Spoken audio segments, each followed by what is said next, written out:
Creamer Media's Polity, I'm Shannon de Rehove. Political analyst Aubrey Matshiqi speaks to us about ANC Youth League leader Julius Malema's suspension from the league. Through dealing with ill-disciplined Youth League members, do you agree that the ANC has gained the moral high ground and set a new standard for political behaviour? Well, whether the ANC has gained the moral high ground by deciding to suspend the membership of Julius Malema remains to be seen. Remember, two questions are being asked. There are those who are asking the question, why now? And the reason they are asking that question is because there was a time, especially prior to the Polokwane conference of the ANC in 2007, when people like Julius Malema were partly responsible for the creation of a climate of ill discipline in the ANC, from which the current leadership of the ANC benefited and therefore had no appetite to arrest that climate of ill discipline. So there are those who are suggesting that the current leadership of the ANC is acting opportunistically. On the other hand, there are those who are asking the question, why did it take the ANC so long? And what they mean by that is that you have people such as Julius Malema who are brazen, who are abrasive, sometimes uncouth, and the ANC has failed to act against them. And these people are happy that finally the ANC has decided to take decisive action against Julius Malema. Now, whether beyond this point you are going to end up with an ANC that is much more disciplined remains to be seen, because the balance of support will determine what will happen hereafter. If Julius Malema has support, sufficient support in key structures of the ANC, there is a possibility that the ANC will not be able to implement the decision to suspend his membership, especially if the matter goes all the way to Mangaung. If it goes all the way to Mangaung and the National Conference of the ANC in December next year decides to reverse the decision of the National Disciplinary Committee, that decision would be tantamount to a vote of no confidence in the current leadership of the ANC. On the other hand, however, it's possible that Julius Malema is behaving like a kamikaze pilot. And if he is behaving like a kamikaze pilot, the possibility is that he's going to crash and burn. To what extent is the decision against the Youth League members a product of political infighting in the ANC? Well, almost always, when political actors choose a course of action or make a decision, that action and that decision are informed by a multiplicity of motives, some noble, some not. So you can be certain that as it pertains to the behavior of Malema and his supporters and the decision of the ANC to act against Julius Malema, the motive itself is either noble or ignoble or has elements of both.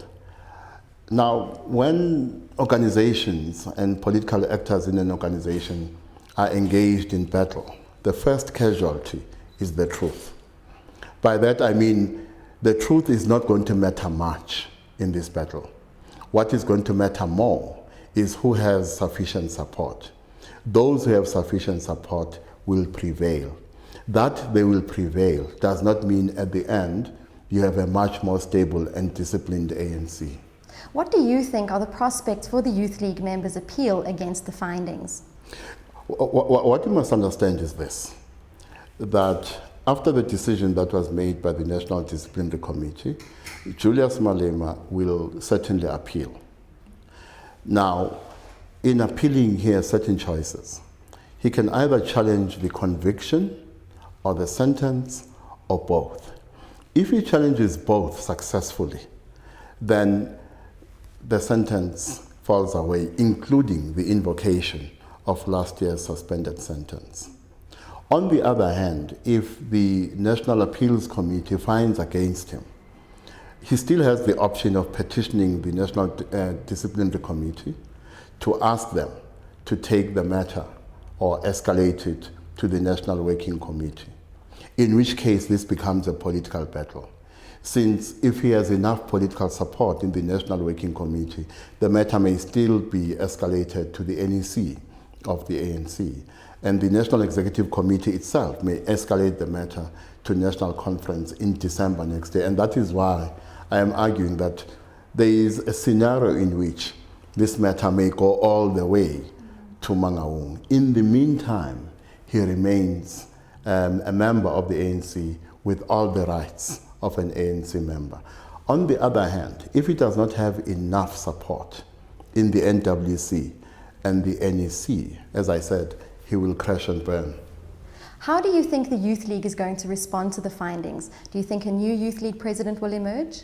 They have several options. One of them is to ask the deputy president of the Youth League to step up and occupy Mr. Malema's position. Another is to put together an interim leadership structure. Another is to call for a special conference, at which conference they will decide what the most appropriate course of action will be. Because for the Youth League, this is not about Julius Malema only. It's also about how they are going to continue engaging in policy battles in the ANC and what kind of capacity they will require between now and December 2012 in that battle. Because bear in mind that if the 5-year sentence eventuates, it will lapse firstly after Mangaung, secondly after the 2014 elections, and thirdly a year before the next national conference of the ANC in 2017.